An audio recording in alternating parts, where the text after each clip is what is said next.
Chapter 1. What Success Means to You. Quote, "Whether you think you can or you think you can't, you are right." End quote. Henry Ford. Your life journey starts here. The first step on this path is to define what success means to you. After that, we will do an exercise called the Wheel of Life, which will help you identify what is most important to you, the first step in the exploration phase. Obviously, you can't do everything you want in the different areas of your life, so here we will focus on what will have the greatest impact. To get started, I suggest making an initial reflection by answering the question, what does success mean to you? Identify 3 or 4 things you think are most important to success. Also, reflect on what you are willing to sacrifice to achieve the success you set out to achieve. See pages 7 and 8 in the PDF workbook. Take a few minutes to reflect on these points and continue listening when you're ready. Reflection 1. Success in life. What does success mean to you? What are you willing to sacrifice to achieve that success? 3 perspectives on life. In this section, we will review what they said about success in ancient times and what positive psychology proposes. I will start with the perspective of the Greeks and continue with the Hindu view before ending with Martin Seligman, an American psychologist who has popularized positive psychology. What was success in life according to the Greeks? If there is one philosopher who is still relevant despite the centuries, it is Aristotle.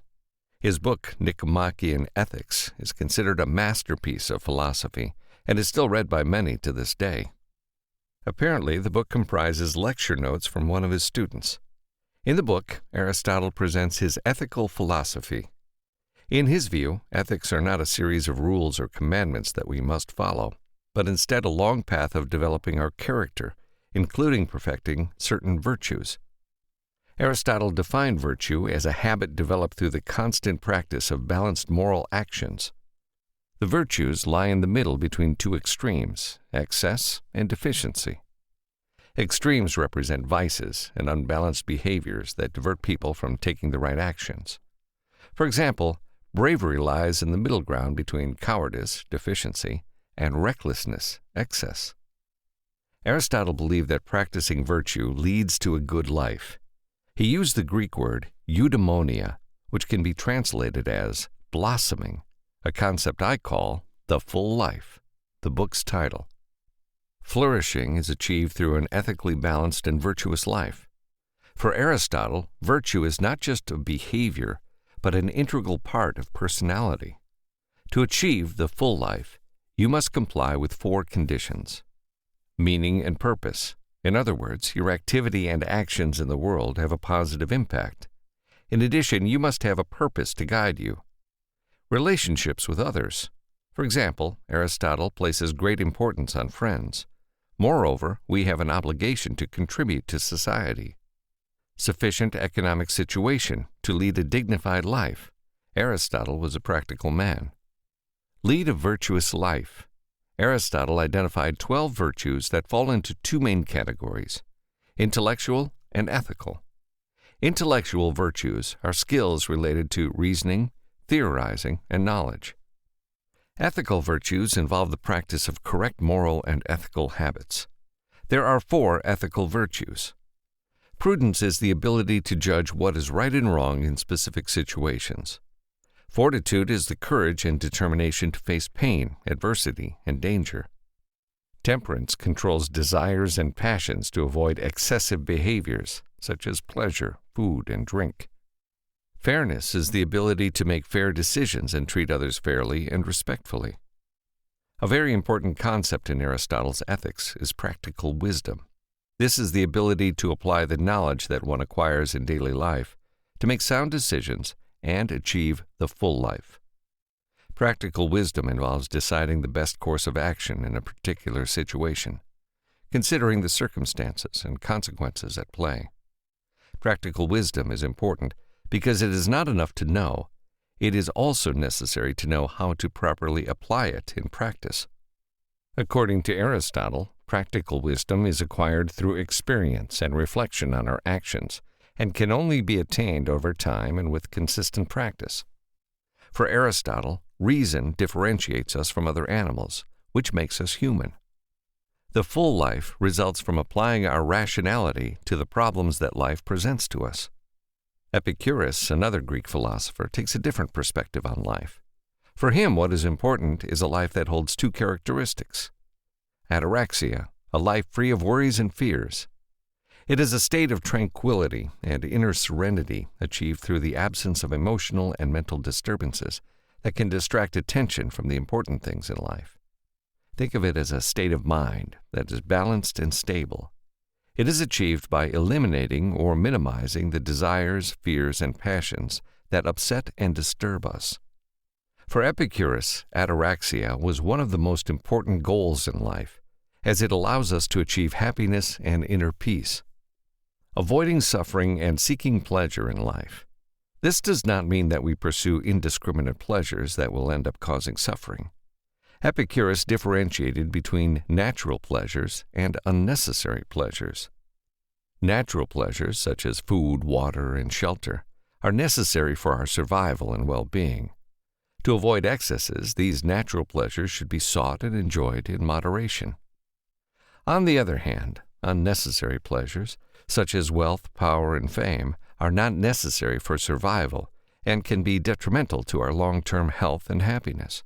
Therefore, they should be avoided entirely or enjoyed in moderation, as their constant pursuit can lead to anxiety, stress, and unhappiness. Epicurus believed that happiness and true pleasure could be found in moderation and balance, enjoying the natural pleasures of life and avoiding unnecessary pleasures that lead to dissatisfaction and unhappiness.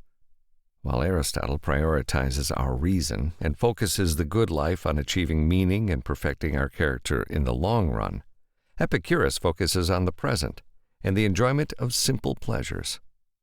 What can we learn from these two Greek philosophers? In my understanding, the full life combines both perspectives, a rational life that is more future-oriented with an emotional life that is more oriented to the present. The brain and the heart work together in tandem. We are all on a journey, and we build our lives along the way. It is fair to say that you shape your character with the choices you make. While you won't always get it right, the important thing is that you learn from your mistakes and move on better informed. Reason will guide you down the path, but also don't forget the pleasures that life offers you, such as friendship and beautiful things like music, art, traveling, and good food. A life with meaning, but also that you enjoy it. Everything in moderation, nothing in excess. Let us now look at what another ancient wisdom offers us. What is success according to Hinduism? In this section, I do not intend to expound on the Hindu philosophy of life, for that would require an entire book. Instead, I will focus on a model that describes 4 stages of the life called ashram. Student, brahmachara, the stage in which young people learn religious traditions and rituals. The goal is to acquire knowledge and education.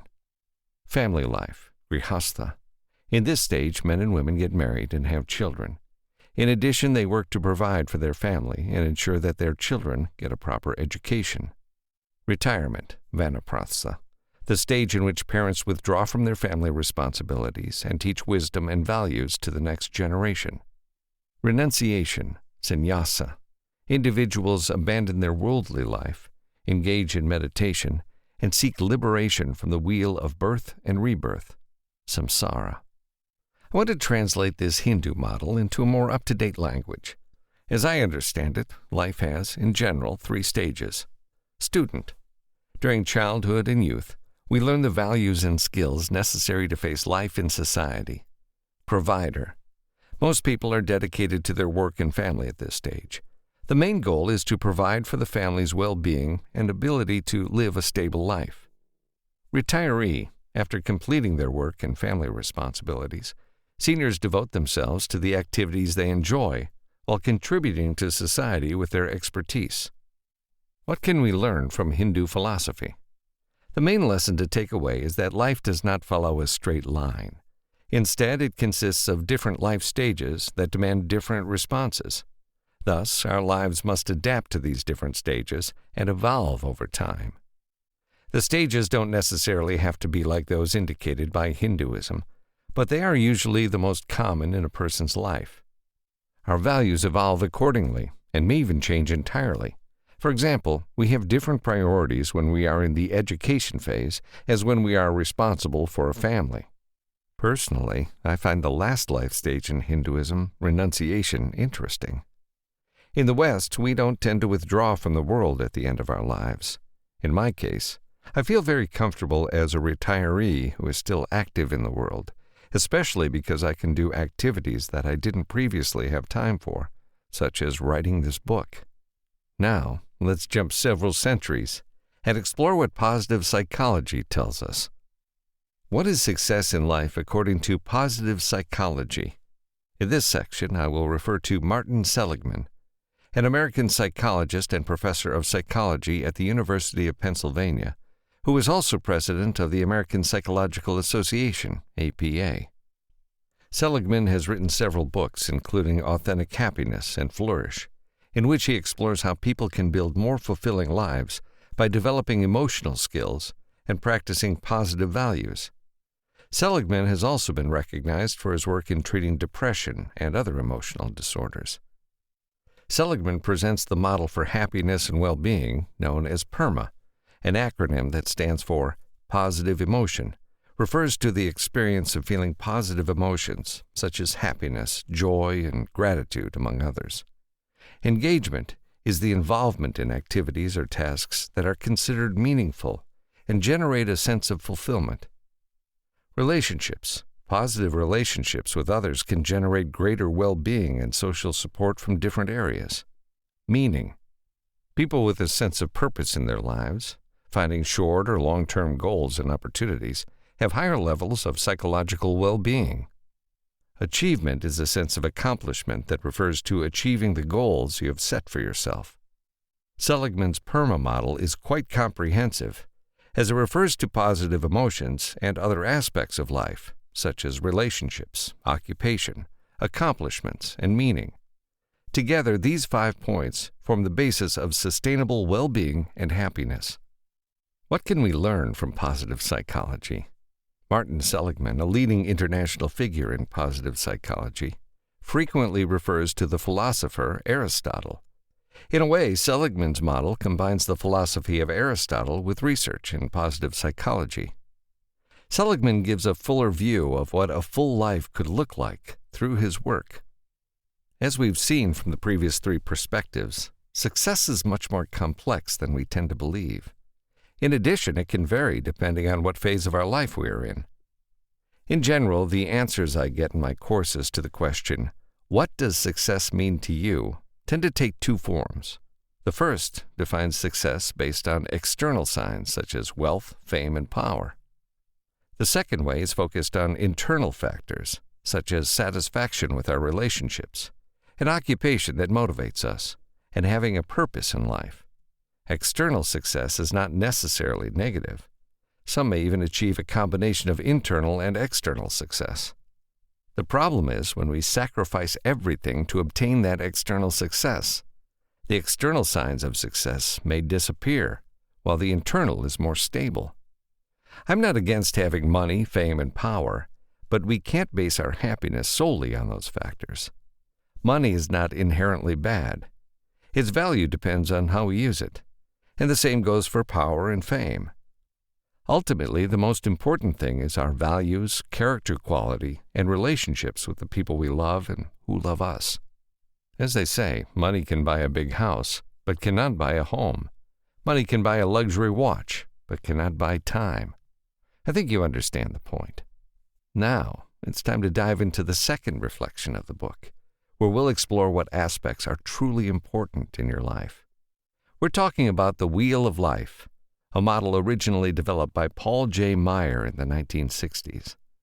Meyer, an entrepreneur, best-selling author, and founder of Success Motivation International, SMI, created this model to evaluate different areas of our lives and find balance and satisfaction. Over the years, various experts in personal development and coaching have adapted and modified the Wheel of Life. Please take some time to complete the reflection on pages 9 and 10 of the PDF workbook before continuing to listen. This reflection is very important for the rest of the book. Reflection 2, The Wheel of Life, the 8 areas. Personal health. Taking care of your body is essential, which includes physical exercise, nutrition, and rest. Personal growth. Your development as a person includes education, readings, lectures, etc. Hobbies. These are the things you do because you enjoy them. It's not a question of money, but of personal satisfaction. Spiritual. Include your religious beliefs or other activities that connect you to something beyond yourself. Relations. Include your family and close friends. Society. These are your activities in community service, such as donating to a charity or volunteering. Work. Professional activity for which you receive financial compensation. Finance. This is basically money and property that you own. On the lines that go to the center of the wheel, you will find numbers ranging from 10, maximum satisfaction, to 1, minimum satisfaction. First, you need to measure where you are in each area of your life. It's a subjective measurement based on how you feel. Then you mark each area again, but this time indicating how you'd like to be. If you're thinking to give all 10, consider that maybe this is being unrealistic. The goal is to focus on the areas that have the greatest gaps. In the example on page 9 in the PDF workbook, the outer line indicates the desired level in 3 areas: health, occupation, and finance.